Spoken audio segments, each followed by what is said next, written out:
Boa noite a todos. Boa noite. É uma alegria retornar à instituição que eu gosto tanto, a essa cidade que eu tenho uma identificação muito especial.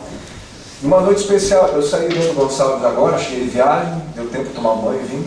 Disse, vamos ver quantos corajosos, né, estarão lá numa noite dessa, porque essa noite convida, principalmente aqui na Serra, né, sopa de capelete, meu lindo, tanto faz, né? Ou ficar em casa bem agasalhadinho. Mas que bacana que vocês vieram para junto conosco, criar esse momento especial, esse momento de luz que nos faz tão bem. Porque a gente passa tanto tempo da nossa vida buscando questões materiais. Eu tenho estudado sobre a evolução humana e eu tenho visto como nós estamos longe ainda de um aspecto geral de felicidade. Vejam bem, nós passamos uma boa parte do tempo ganhando pão com o suor no próprio rosto, todo mundo carregado de dificuldades, de aflições, problemas de ordem pessoal, ordem familiar, social, que nós estamos vivendo. Está ótimo, que nem me disseram antes, mas esse tempo que bom, e esse é o tempo que nós somos convidados a viver. Ninguém encarnou aqui para passear, ninguém veio tirar férias, é natural, a gente veio para fazer um processo de edificação. E eu, como necessitado do Cristo, como necessitado dos benfeitores amados que sempre estão conosco, porque encarnam também dentro do processo de iluminação interior meu e daqueles que estão próximos a mim, e eu faço isso para mim e tento ser luz o mais que eu posso para os outros. Uma das questões que eu tenho um hábito, a toda manhã eu chego primeiro no escritório, a primeira coisa que eu faço é ir para a minha sala, faço prece, uma prece normal, que é um convite que eu peço para todos vocês se vincularem, principalmente nessas épocas, agora, com o alto, com o Pai, com Jesus, com os benfeitores. É muito importante. A primeira coisa que eu faço de manhã é uma prece. Segunda coisa que eu faço é abrir um texto. E em cima da minha mesa está esse livro aqui, que eu estou trabalhando nele. É um livro chamado Fonte Viva. É ditado pelo Espírito de Emmanuel a Francisco Cândido Xavier. É uma coleção, chamada Coleção Fonte Viva. Tem vários livros, Caminho, Verdade e Vida, Vinha de Luz, 180 textos. E hoje de manhã eu abri um para mim, um texto para mim. Vocês querem que eu compartilhe o texto que abri? Com certeza, né? Olha o texto que eu abri hoje. Eu abro, marco o dia, escrevi lá então, dia 30 de maio do ano 2019. Esse estudante leu esse texto. Diz assim, impedimentos. Impedimentos. É uma carta, porque Emmanuel, ele separava um versículo, e desse versículo que ele separava, ele fazia um comentário abrangente. Então ele separou um versículo de uma carta do apóstolo Paulo aos Hebreus. É uma carta bem especial, porque são irmãos do coração, os hebreus dele, né? Então ele fez uma cobrancinha, que diz assim o versículo: pondo de lado todo o impedimento, corramos com perseverança a carreira que nos está proposta. Tirando de lado todas as dificuldades, o convite é para que a gente corra a corrida que nós fomos convidados. Tirando tudo de dificuldade que tem, o convite é para que a gente caminhe o caminho que a gente foi convidado a caminhar. Cada um o seu. Não nasceu ali por acaso. Cegonha não erra entrega. Tu nasceu na família que necessitas, no local que precisas para edificar-te. Aí o comentário diz assim: Por onde transites na terra, transportando o vaso de tua fé a derramar-se em boas obras, encontrarás sempre, todos nós, impedimentos a granel. Está escrito aqui. Encontrarás impedimentos. Como é que é? Está escrito? Ah, então não é só 2 ou 3. É a granel. E a granel é bastante.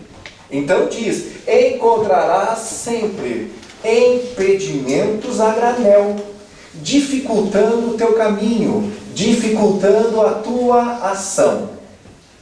Daí ele começa: hoje é o fracasso nas tentativas iniciais de progresso. Tentativas iniciais de progresso.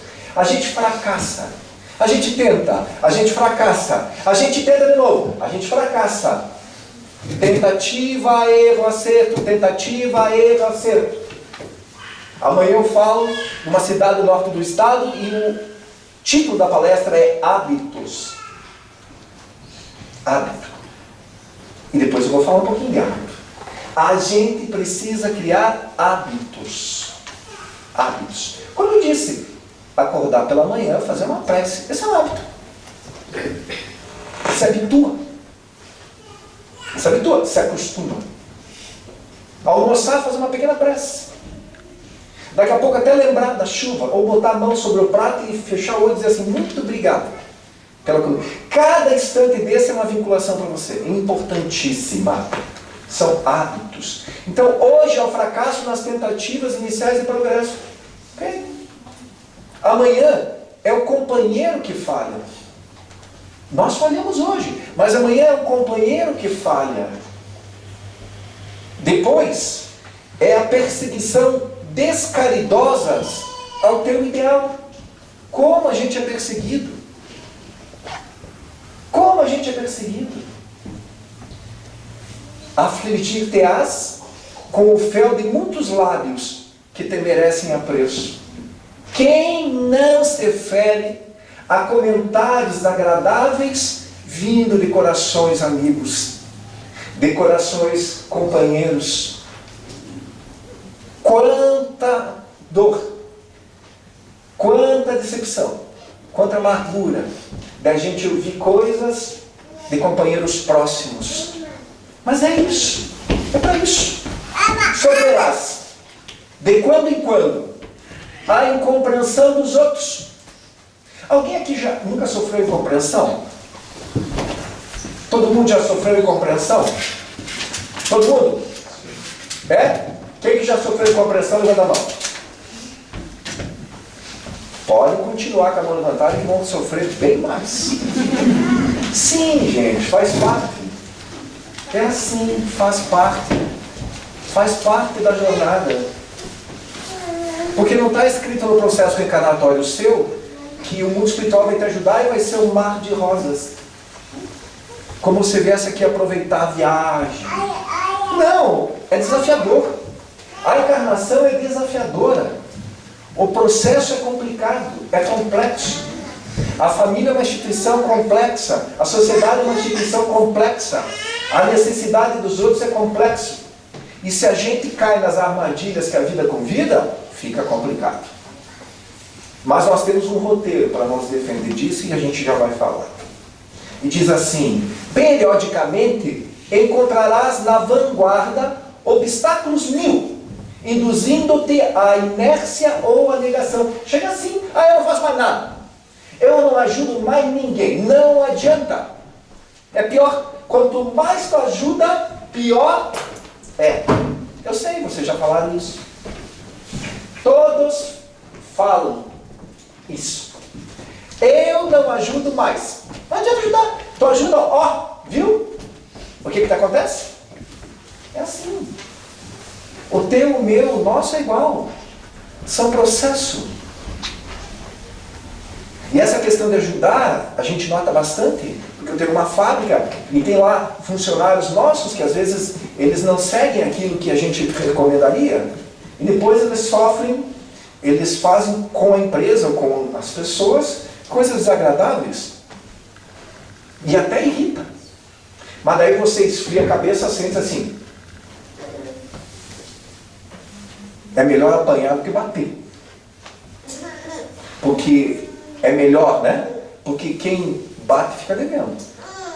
Quem recebe paga. Eu vou trabalhar nisso daqui a pouquinho.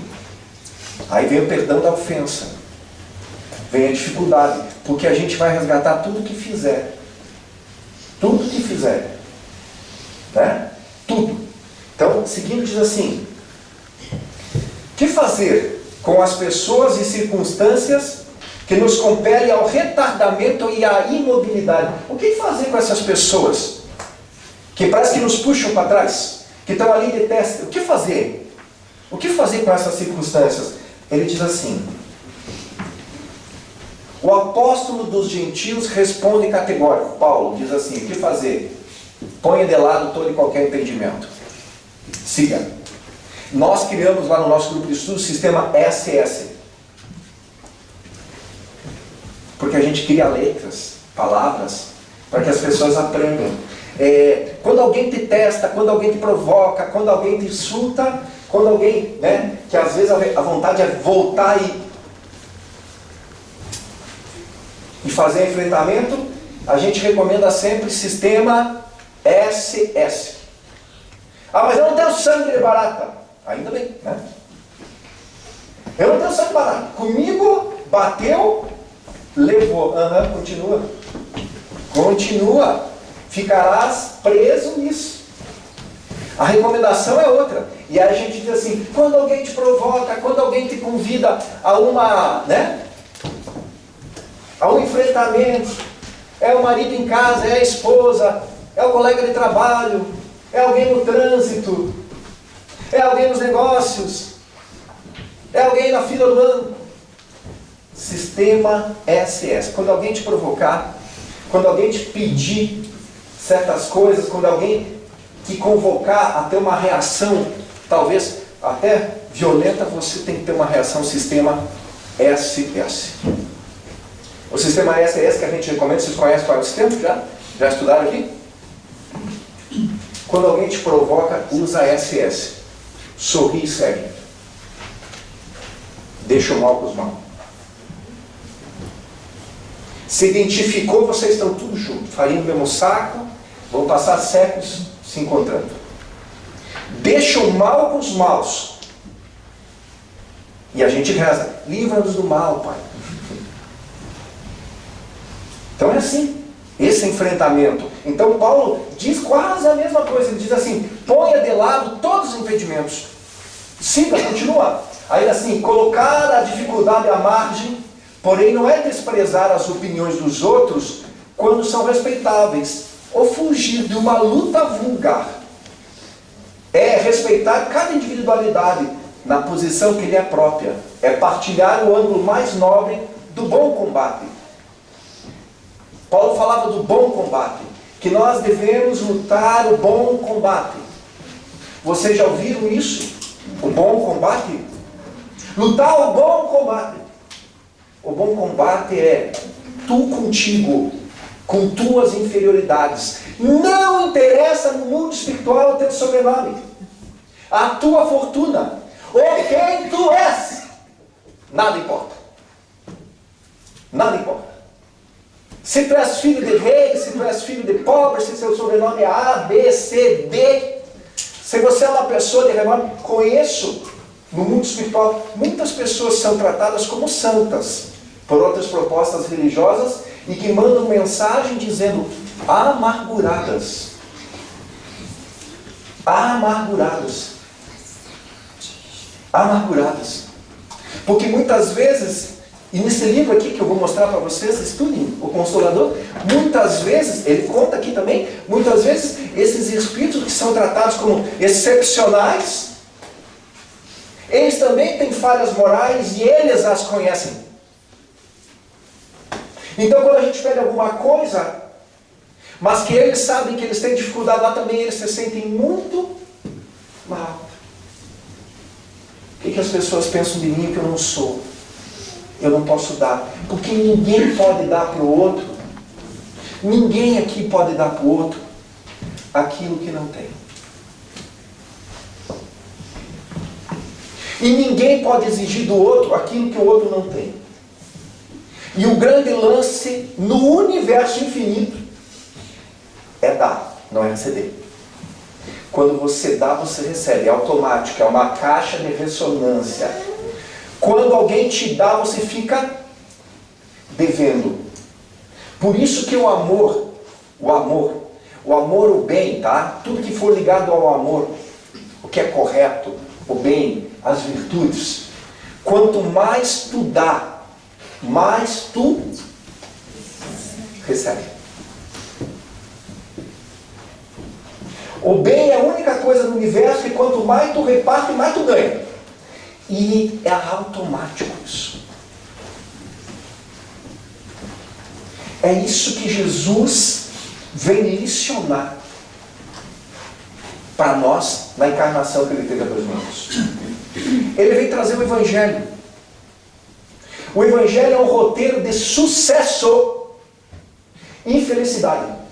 Porque muitas pessoas acham que ter sucesso é ter uma grande fortuna, ser reconhecido como um grande empresário ou como uma grande pessoa admirada.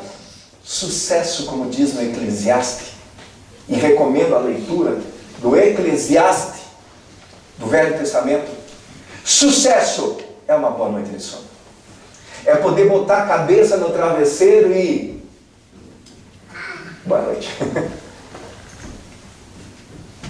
Isso é sucesso. Isso é felicidade. Porque tudo que você quer arrecadar para ter mais do notícia não leva nada. A gente só leva uma coisa daqui. Até às vezes eu faço uma pergunta, Carlão. Eu faço uma pergunta que é assim: o que a gente leva da vida? E as pessoas, nada! E a gente costuma ter um jargão popular que diz: ninguém leva nada dessa vida. É verdade ou não? Ninguém leva nada. Vocês acreditam que ninguém leva nada? A gente leva. Leva. Claro que leva. Coisas materiais nada. Vai deixar aí para a esposa moer. Né? Para o esposo moer. Vai deixar aí para a família se arrebentar no corredor de tribunal. Né? Deixar uma boa parte para os advogados, aí tem algum advogado aí? Né? Deixar uma boa parte para os advogados, a casa agradece, a família toda é ligada ao direito, né? Ninguém leva nada. Material, ninguém leva nada. E Jesus, no Evangelho, já previu isso. E está lá no capítulo 6, Mateus 6, tem lá nas bem-aventuranças também algumas coisas, mas Mateus capítulo 6, versículo 19 em diante, vai explicar o que é importante. E Eclesiastes diz: o sucesso, a felicidade é uma boa noite de sono. Boa noite de sono. Mas a gente leva alguma coisa dessa vida. Você tem ideia do que seja? A senhora?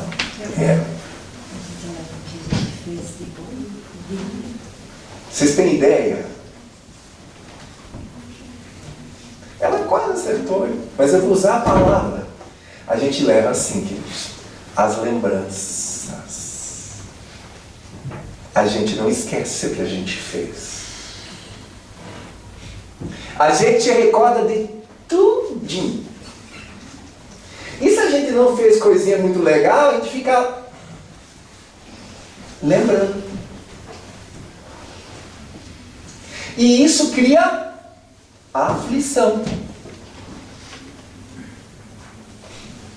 E você estaria louco para acertar tudo isso, para poder dormir legal, ou para ter, para frente. A gente leva as lembranças. Para encerrar, ele diz assim: vou fazer de novo. É respeitar cada individualidade na posição que lhe é própria. Nós temos que respeitar as pessoas como elas são. É partilhar o ânimo mais nobre do bom combate, com nossa melhor colaboração para o aperfeiçoamento de todos. E por dentro, na intimidade do coração, prosseguir com Jesus, hoje, amanhã e sempre. Agindo, servindo, aprendendo e amando, até que a luz divina brilhe em nossa consciência, tanto quanto inconscientemente já nos achamos dentro dela. Lindo texto. Li 2 vezes de manhã. Era um endereço para mim. Lindo texto. Gosto muito. Até eu pensei, quem sabe de noite a gente compartilhe, né? Essa questão de impedimentos. Então, queridos, todos têm impedimentos. Todos têm dificuldades. Todos têm processos para vivenciar. Agora é importante saber que cada um colhe o que espalha. Falo sempre, já falei aqui. Muitas pessoas se preocupam com o mundo espiritual. Muitas pessoas vêm aos centros religiosos para buscar proteção. E isso é normal. Eu vou buscar proteção, vou lá na Umbanda buscar proteção, vou até a igreja, vou até a missa, vou até o templo, vou até a casa espírita. Eu gosto de receber passe, buscar proteção. Não é verdade? Vocês não gostam? Mas proteção de quem? Porque só tem uma pessoa que pode fazer mal para vocês e para mim. Só você. Ninguém mais. Ninguém mais nesse universo tem a capacidade de interferir na vida do outro, porque está escrito que a tua liberdade vai até começar do outro. Ninguém pode fazer mal para nós, a não ser nós mesmos. Mas como a gente faz mal, a gente vai ter que recolher o mal. Aí às vezes tem um outro coração que vem fazer a gente colher o que a gente plantou lá. Porque o mal vai se sintonizar com almas más, porque aonde está o devedor vem o cobrador. Por isso que nós temos personalidades difíceis na nossa encarnação. Por isso que nós temos dificuldade. Porque outrora nós espalhamos errado, agora vamos recolher. Não chora, se identifica, entenda o processo. Quem espalha, recolhe. Quem planta, colhe. Então se nós se nós temos ainda muita, mas eu já fiz muita bobagem, ok. Não pode voltar para trás. Segue, faça a prece. Eu dou uma outra dica, faça o bem. O que vocês acham? Mas essa proposta religiosa que as pessoas carregam no coração de fazer o bem, estou cansado de fazer o bem. Eu não... Cara, esse é o roteiro de felicidade. Mas tem que me provar, fica frio, bem tranquilo, relaxa, que os séculos de dor e lágrimas vão te provar. Fica bem tranquilo. Você não vai no bem, vai no pau. A vida convida. A gente tem um convite para fazer no bem. Por quê? Porque todo o amor que você faz... O que é o amor? As coisas certas. Todas as coisas corretas que a gente faz, quem colhe?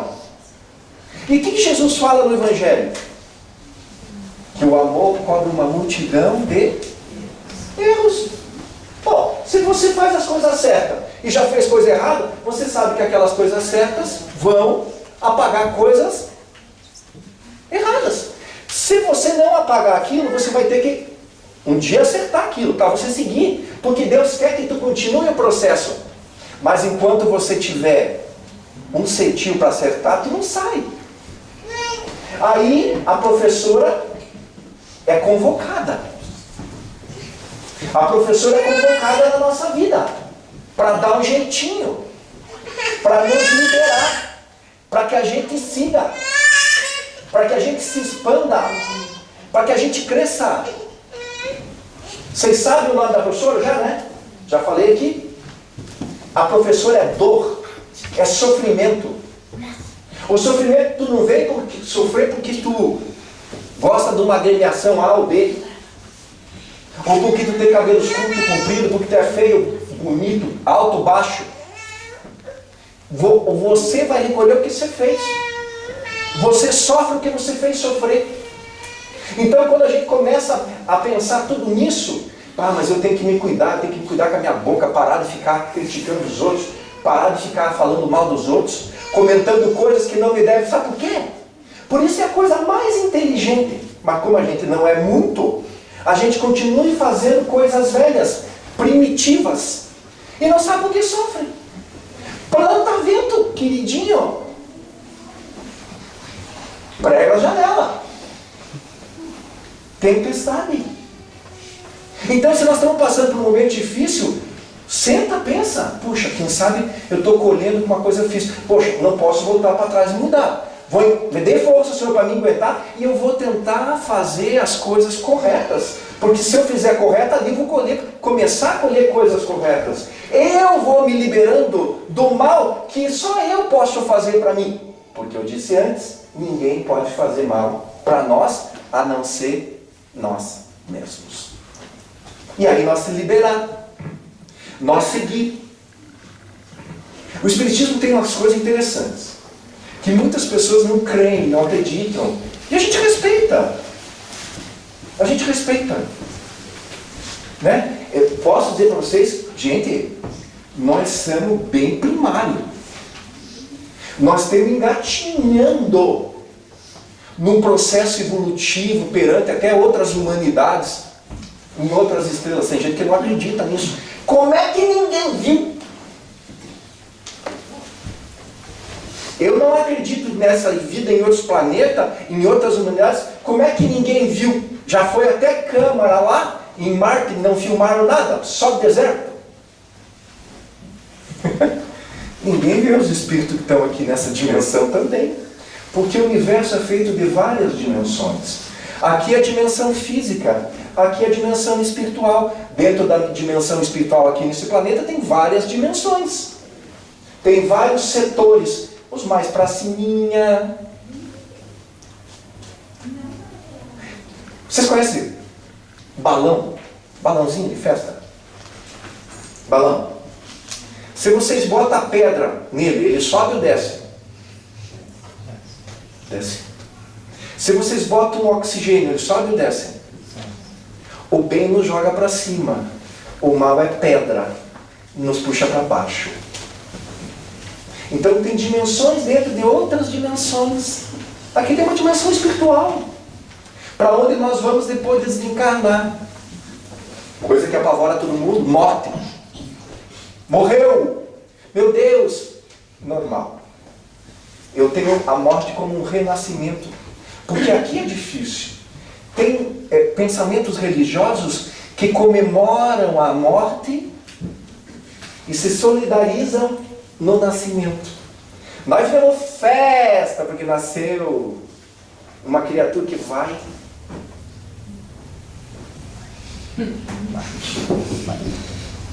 sofrer, que nem nós. E quando morre a gente chora, mas o Espiritismo vem matar com a morte. O ser voltou ao mundo espiritual vencedor daquela etapa. Tomara que tenha progredido em cima de si mesmo. Não há morte. As pessoas não morrem, elas desencarnam e voltam ao mundo espiritual. Então todos os nossos familiares, né, que já nos antecederam, voltaram ao mundo espiritual. Tem cidades espirituais, nós temos, né, uma família espiritual muito grande, e a gente nasceu, encarnou para vir fazer um processo evolutivo, melhorar o nosso coração, se tornar melhor sobre nós mesmos. Pergunto: quem que pode fazer mal para nós mesmos? Então cuida do que você pensa. Porque você pensou, sintonizou. Cuida com o que você fala, porque o que você espalhar, tu vai recolher. A vida convida. Aí não sabe porque acontecem coisas estranhas na nossa vida. Eu sei, explico um por um. Me dá o vídeo dos teus anos anteriores que eu já te mostro. Que encarnação lá. Mas eu sou uma pessoa boa, nunca fiz mal para ninguém, sou um anjo. E tem pessoas que dizem, nossa, aquela criatura, nossa, bota sofrer naquela alma. É um anjo, conheço desde pequeno, só sofreu nessa vida. Nessa vida. Força para ela. Vidas anteriores fez sofrer. Pombas sempre voltam aos seus pombais. Jesus é muito claro nisso. E eu separei lá uma perguntinha desse livro Consolador, muito interessante. Eu quero achar. Pergunta 238. Olha que pergunta interessante. Vocês estranham, eu vou tirar o óculos para ler, tá? Esse óculos é para distância. Pergunta 238. Nós estamos falando aqui do livro Consolador, uma questão de realização. Pergunta 238 diz assim, olha a pergunta que é feita. Para acelerar o esforço da iluminação, para acelerar o esforço de iluminação, a humanidade necessitará de determinadas inovações religiosas?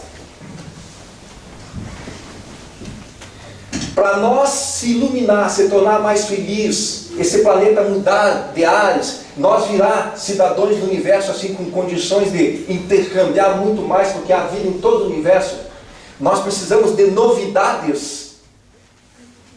Nós precisamos, como diz aqui, é uma pergunta que faz, inovações religiosas? É uma pergunta. Porque tem gente que já disse, Carlão, diz para mim, eu não respondi nada. As pessoas me falam assim, eu lembro sempre dessa pessoa me falando isso. Eu falei, vocês não têm estudado Kardec? Até tem um filme sobre a vida dele. Kardec foi um codificador. Kardec é um professor, é um espírito altamente luminoso que encarnou com um monte de gente para trazer a proposta. Mas a resposta só são de espíritos benfeitores altamente evoluídos. Tu quer construir uma casa, tu vai pedir uma explicação para como é que eu posso dizer? Tu vai pedir uma explicação para mim que eu sou um estagiário, nem terminei a minha faculdade de engenharia ainda? Ou você vai pedir, ou você prefere pedir uma opinião para um engenheiro altamente renomado? Ela é gratuita. Você quer pedir para quem? Você quer ouvir a opinião de um cara jamais vivido ou de um novato? Tem dúvida? Tu está com um problema de saúde, tu vai querer ouvir a opinião de uma pessoa que não é especialista, que está começando os primeiros anos da realização da medicina? Ou você quer escutar no teu problema de saúde um grande médico especialista na causa que você está passando? Qual você quer ouvir? Quem você quer? É de grátis. Com certeza um especialista. A doutrina espírita, se você vê quem assina o livro dos espíritos, só vê especialista. Não está lá, Alcione e Troniaua. Vocês não vão encontrar.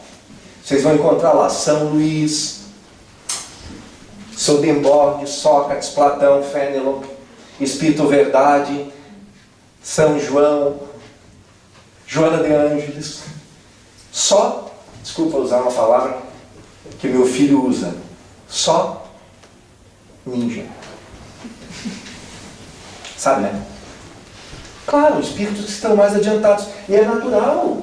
Tem espíritos mais adiantados e outros mais atrasados. E eu já falei aqui para vocês, tenho certeza, né, que nós somos a melhor versão de nós mesmos de todos os tempos. Cada um é o que é. Como num colégio tem uns que estão na terceira série e outros já se formaram, e tem uns começando. E tem uns nem pensando em entrar no colégio ainda. A vida é assim. A evolução espiritual, nós somos moradores do universo, é assim. Então nós ainda assim, eu posso dizer para vocês, nós estamos no começo. No começo. Aí esses dias perguntaram, o que era para o povo judeu a crença de um Deus único? Todo mundo crê em Deus aqui? Num Deus só tem vários deuses. Tem algum politeísta? Aqui pode ter, está tudo certo. Mas a crença do Deus único é o primeiro alimentozinho que você dá para uma criança. Qual é o primeiro alimento que você dá para uma criança? Materno. Crer em Deus único é o primeiro alimentozinho para uma criança. A crença do Deus único para nós é o primeiro alimentozinho para uma criança espiritual ainda. Vamos crer em Deus único. É Deus único, tá? Aí depois essa criança vai crescendo, vai crescendo, vai crescendo, vai chegar na nossa idade. Nós estamos ainda, desculpa, nós estamos ainda com 10 anos. Na infância. Na infância. Porque nós fizemos coisas, né, que só espíritos ainda muito imaturos fazem. Nós destruímos nosso corpo. Nós destruímos reputações. Nós destruímos a natureza que nos alimenta. Nós auto nos destruímos. Acabamos de falar. Auto nos flagelamos. Porque uma pessoa, eu já falei aqui, eu fiz uma palestra no passado chamada Não Olhe para Trás. Porque uma das coisas mais terríveis que a gente tem é uma coisa chamada culpa. E às vezes a gente se sente culpado por uma coisa e outra. E aquela culpa nos dilacera. Aquela culpa nos consome. E a culpa deixa meus olhos mais azul. Não. Deixa você mais sombrio. Não te alimenta direito. Toda vez que tu lembra daquilo, você liga vibrações, cria remorso. Traz constrangimento, batimento cardíaco muda. E a gente sempre diz, troquem sentimento de culpa por sentimento de responsabilidade. Fez bobagem, vai lá e acerta. Ponto, segue. Jamais eu vou me debruçar e me pedir desculpa. Continua. Então, segue. Dia virá que tu vai ter que te encontrar com quem será, para que ali possa se libertar. Porque o mal a gente carrega. Lembra que eu falei? Deixa o mal com os maus. E assim a gente é. Quanto remorso, quanta culpa. É por isso que a gente adoece. E aqui está escrito aquilo. Precisando de alguma religião nova? Aí tem a casa espírita lá que dizia assim, nossa, Kardec está ultrapassado. Gente, não compreenderam nem 10% da codificação ainda. A gente não é fanático. Não é fanatismo. É razão. Porque o Espiritismo não convida a fé cega, ele convida uma fé raciocinada. Você tem que ler, tem que entender, e você vai dizer assim, não, eu compreendo que é assim, eu acho que é isso aqui mesmo. Porque isso aqui fechou com o que eu penso. Isso é fé raciocinada. Porque cada um traz da vida espiritual já certos conhecimentos adquiridos. Para alguns falar de reencarnação é uma coisa simples. Eu acredito mesmo em reencarnação. Porque ninguém pode. Tu já traz isso. Tem outros que ainda não trazem isso. Não, eu não acredito. Eu acredito que só tem essa vida. Depois dessa vida, vamos para o céu, se Deus quiser, nosso Senhor proteger, ou para o inferno, Deus que me livre. Né? É uma coisa interessante, já falei aqui várias vezes. Mas tem gente que crê nisso, está ótimo. Fica tranquilo. Eu só peço para a criatura, não faz mal para os outros. Por que, Carlão? Que a gente não deve fazer mal para os outros. Fizemos para nós mesmos. Vocês estão entendendo? Isso não é proposta filosófica. Isso é equação de sucesso, luz, felicidade, saúde. Está na hora de entrar na nossa cabeça. Isso. E aqui ele te pergunta. Aqui ele faz a pergunta, precisa de uma coisa nova? Não, diz assim, toda inovação é indispensável. Tá? Mesmo porque a lição do Senhor ainda não foi compreendida. Falei? A gente não entendeu ainda. A gente entendeu por que tu tem que perdoar. Por que tu tem que perdoar? Por que eu preciso perdoar alguém? Não perdoa ninguém. Só na minha vida. Vai responder. Mas por que perdoar? Porque Jesus disse que a gente não deve perdoar 7 vezes, mas 70 vezes 7 vezes. Quem perdoa se livra. Simples. Simples que nem tomar chá, gente. Não tem inovação. Aí tem lá no Espiritismo, pergunta 886, Livro dos Espíritos. Diz assim, porque o Espiritismo, Kardec cunhou, com certeza com a intuição dos benfeitores, uma das grandes frases do Espiritismo, já falei várias vezes aqui, falo sempre, fora da caridade não há salvar de quem? Vamos trocar salvação por iluminação. Fora da caridade não há iluminação. Você não se torna bem. Então eu estou dizendo que eu tenho que fazer caridade, mas eu faço. Quando a vizinha me pede farinha, eu disse, eu nem preciso devolver, pode ficar. 3 ovos, também precisa de mais alguma coisa?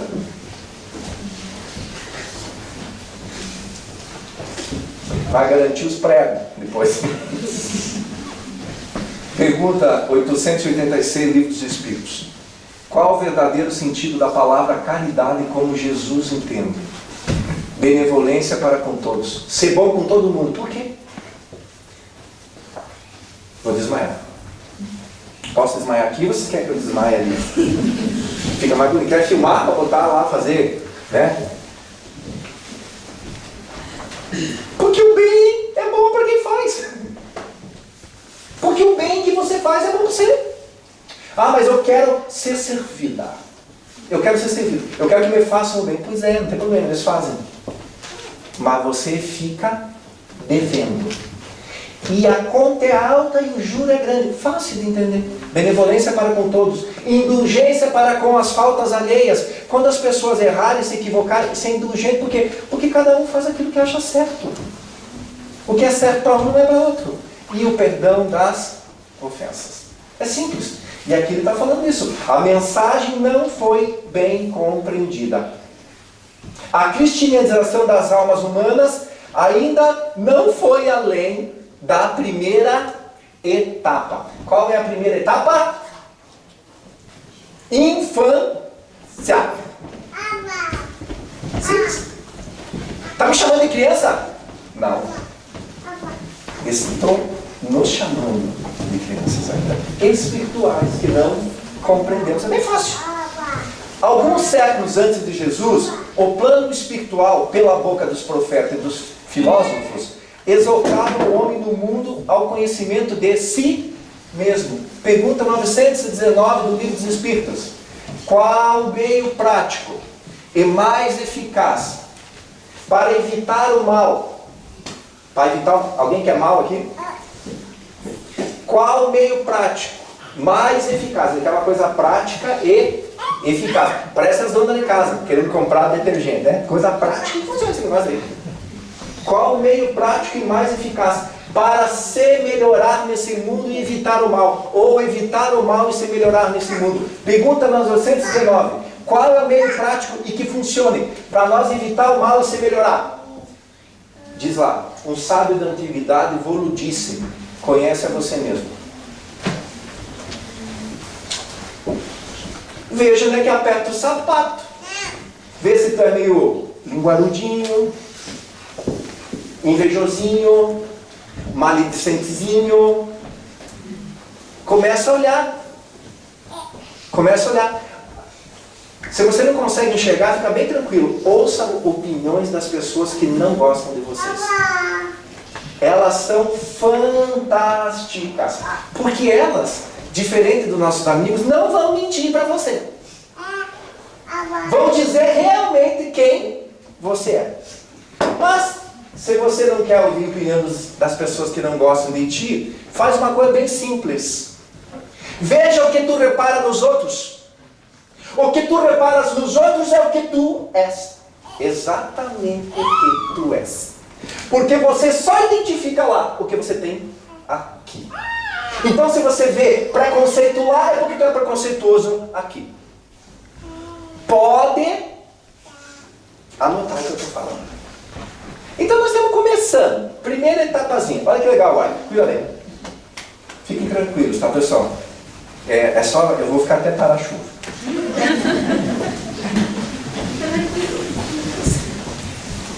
Claudete, parece que é só amanhã de manhã, né? Então vamos. Então diz assim: o Evangelho é a luz interior dessa edificação. Ora, somente agora a criatura terrestre prepara-se para o conhecimento próprio através da dor. Porque a gente quer saber por que sofre. Deve perguntar. Portanto, a evangelização da alma coletiva para a nova era da concórdia e da fraternidade somente poderá efetuar-se, de modo geral, no terceiro milênio. Claro, transparente. Estamos aqui para ser evangelizados. Quando é que começa o terceiro milênio? Quando é que começa? Vamos ver se senta. Vamos lá. Alguém me ajuda? Eu não estou bem hoje, não consigo lembrar certas coisas. Quando é que começa o terceiro milênio? Já começou, ano 2000. Terceiro milênio começa no ano dia 1, hora 1, minuto 1 do dia 1 do novo milênio. Nós encerramos 2 milênios no ano, dia 31 de dezembro de 2000. Encerrou agora, 2000, começa novo. Que hora começa o novo dia? Que horas, moça? Começa o novo dia? Meia-noite, 001 segundo. Começou. Estamos no terceiro milênio. Qual a nossa tarefa aqui? Se evangelizar. Tenho mais 10, 12 minutos com vocês e vou dizer o seguinte: querem se evangelizar? Querem ser felizes? É bem simples. Evangelho segundo o Espiritismo. Está em qualquer evangelho. Mas se você pegar Evangelho segundo o Espiritismo, são vários capítulos. Sabe esse evangelho que alguém deu para você e diz assim: abra por acaso. Ah, eu ganhei o evangelho, minha amiga disse que é para mim abrir o acaso. E tu sabe que eu sento, faço uma prece, abro o acaso e... É que nem muitos de vocês vão dizer para mim daqui a pouco, quando vocês vêm me abraçar e me cumprimentar e eu cumprimentar você: esse texto que você leu era para mim. É para todos, porque nós somos tão pobres que o que tu der vai. Mas é verdade. Sem falar de paciência, todo mundo precisa. Sem falar de perdão das ofensas, todo mundo precisa. Sem falar de calma, todo mundo precisa. Sem falar de aguenta firme, todo mundo precisa. É verdade ou não é verdade? Aí tu abre o evangelho, abriu, pegou, deu. Por quê? Porque nós somos primários ainda. Tudo nos serve, que bom. Que bom. Então Jesus veio emissários antes. E Jesus trouxe o roteiro da felicidade, da realização do Espírito, para um novo período de concórdia.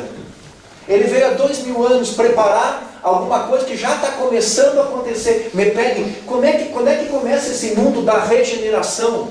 Que nós vamos nos regenerar. Já começou com Jesus. Porque tem muita gente lá que se regenerou ali. E naquela questão que nós vamos falar amanhã, hábito, a gente começa a dizer assim: quatro características, 4 tipos de pessoas. Primeiro, o inimigo, ou o contrário da proposta. Contra. Jesus tinha pessoas contra? Tinha. Aqueles que não acreditavam na proposta dele. Depois, Jesus tinha uma outra proposta ali. Tinha os contrários a Jesus. Aí Jesus tinha mais algumas coisas acontecendo ali. Tinha os contrários, mas tinha uma multidão. Não tinha uma multidão? Uma multidão ia, onde Jesus ia, a multidão não ia? O que a multidão procurava? Sentidos, pão, conforto, curas. É que nem nós hoje. Nós temos uma multidão. Erramos, queremos, né? Somos uma multidão. Depois da multidão, ali na multidão tem algumas pessoas que se destacam. Alguns corações que identificam. Porque sofrem, identificam a luz e dizem assim: opa, para aí. Estou entendendo. Entendi. Já é um discípulo. É um discípulo. Eu sigo a recomendação daquele mestre.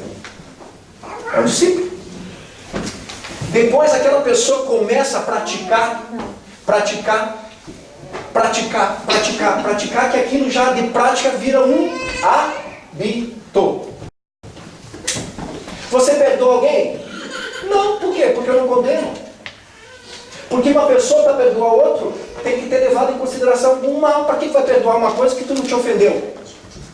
Deus perdoa? Não. Jesus perdoa? Não. Por que não perdoa? Porque ele não se ofende. Só perdoa quem ofende. Só perdoa quem se ofende. Eu vou te perdoar dessa vez. E ó, mas vê lá, hein? Se ofendeu, ficou doído, não entendeu, tolerância, indulgência, ficou doidinho, sofre. E por fim o apóstolo é aquele que já compreendeu e começa a espalhar o bem, faz as coisas por fazer. Para ele o bem é natural. E assim funciona. Evangelho segundo o Espiritismo, capítulo 5. Maior capítulo do Evangelho. Temos 5, 6 minutos. Bem-aventurados os aflitos. Felizes os aflitos. Felizes quem sofre. É a grande maioria. Por isso que o capítulo é o mais comprido. Nós vamos nos encontrar de página em página. Pode pegar. Mas depois do capítulo 5, consequentemente, vem o capítulo 6. Capítulo 6 é o Cristo Consolador. Tu sofre, o Cristo consola. Aí vai falar do jugo leve. Vocês sabem o que é um jugo? Sabe, Carlão? Vocês sabem o que é jugo? Sabe? Canga, você já ouviu falar? Canga, bota em boi, canga. A canga é leve. A canga. Mas só que jugo é lei. Aí Jesus diz assim: a minha lei é leve e o meu fardo fica suave. A minha canga é leve. E se ela é leve, o fardo da tua caminhada vai se tornar mais suave. Jugo é lei. Sabe quantas leis o povo judeu tinha? Se você quer estudar, pode contar, me ligar. 615. Estava no Deuteronômio e estava no Levítico, Velho Testamento. Algumas dizendo o que você pode isso, pode aquilo, pode não aquilo. E outras, aquilo que você não pode. 615 é fácil seguir? Capaz. Aí Moisés deu uma ajeitadinha, que só agora veio uma lei divina. Lá do Egito veio essa lei divina. Livro dos Mortos. Deu 10 mandamentos. 10? Melhorou? Vocês preferem 10 leis, 10 mandamentos ou 615? O que vocês preferem? O gato comeu a língua de vocês. Quantos? 10. Mas nós conseguimos fazer os 10 mandamentos. Como é que é teu nome? Geraldo. Tu tem razão. O Geraldo diz para mim aqui, ó, tua e olha lá. Só que Jesus veio aqui dizer assim: o meu jugo é leve e o meu fardo fica. Pois é, sabe quantas leis Jesus trouxe para nós? Fala aí, Geraldo. 2. São 2. E ele diz assim: e toda a lei e os profetas estão contidos nessas 2. Nós temos 2 leis para seguir. Não vem que é barbadinho. Vou contar como é que surgiu isso. Capítulo 11, Evangelho segundo o Espiritismo, que é uma coisa bem legal que eu gosto. Capítulo 11 você tem o nome assim, ó. Veio estudar o Evangelho. Capítulo 11 é assim, é um roteiro, tá bem legal para edificar. Capítulo 11, o título é Amar o Próximo. Como assim, lindo, né? Mas ninguém se toca. Amar o próximo como a si mesmo.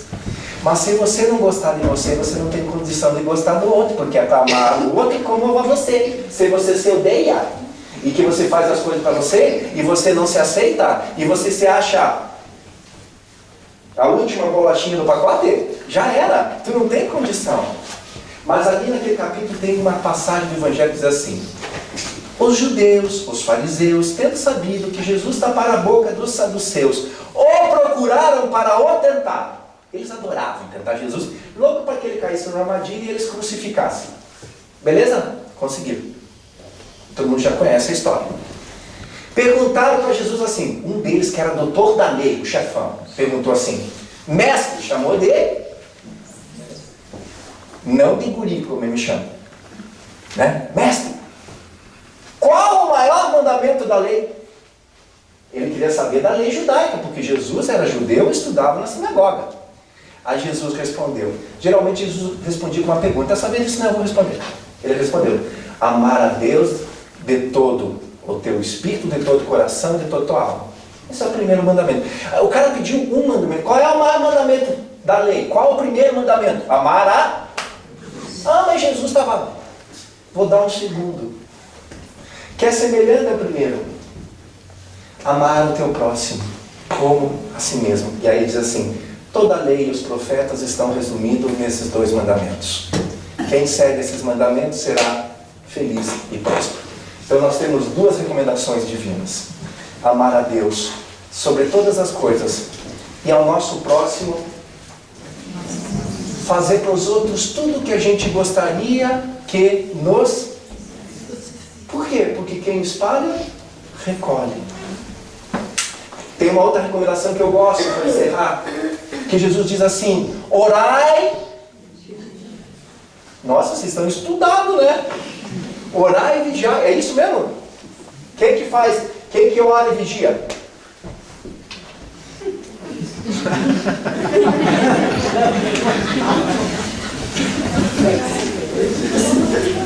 Vocês oram? Fazem prece? Sim. Vocês vigiam? Só que tem uma coisa assim. Cuida que tem um erro aí que é de interpretação. É orar pelos outros e vigiar a si mesmo. Não é orar para si e vigiar os outros, que nós temos costume. Tem que cuidar esse negócio. Tu tem que orar pelos outros e vigiar as tuas más inclinações, porque só elas podem trazer o mal para você. Porque a única pessoa que pode fazer mal para você é você. Então, a lei para nós é amar a Deus sobre todas as coisas, ao próximo, como a nós mesmos. Queridos, muito obrigado da paciência de vocês. A Joana de Angelis diz que a equação inverte. A equação inverte porque a gente cresceu, a gente já está nos 10 primeiros anos e a gente vai melhorando, né?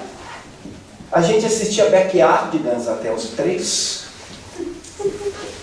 Quem é mãe sabe do que eu estou falando. Pepa.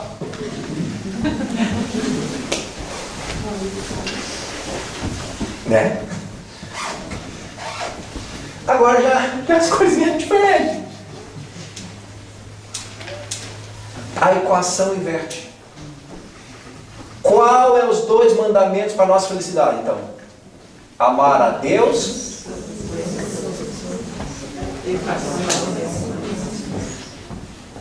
Joana inverteu. E ela é correta quando ela diz: se você não gostar de você e não se aceitar como você é, você não consegue aceitar o outro. E você não consegue amar o outro. Porque você não pode dar aquilo que você não tem para dar. E é para amar como você. Então, se você não se gostar e se permitir ser o que você é, e agradecer o que você é, você não pode gostar do outro. Não é verdade? E se você não gostar de você e você não gostar do outro, você não consegue amar a Deus. Porque tem gente que diz: eu amo a Deus, mas odeio meu irmão que eu não posso ver na frente. Blasfemo, está mentindo e vai trazer muita dor e sofrimento. Você gostando de você, você ama o outro. Você se aceitando, você aceita o outro. Você se enxerga no outro, você se aceitando e enxergando o outro, aceitando o outro, você está amando Deus. Porque nós somos criaturas do Criador. Que assim seja.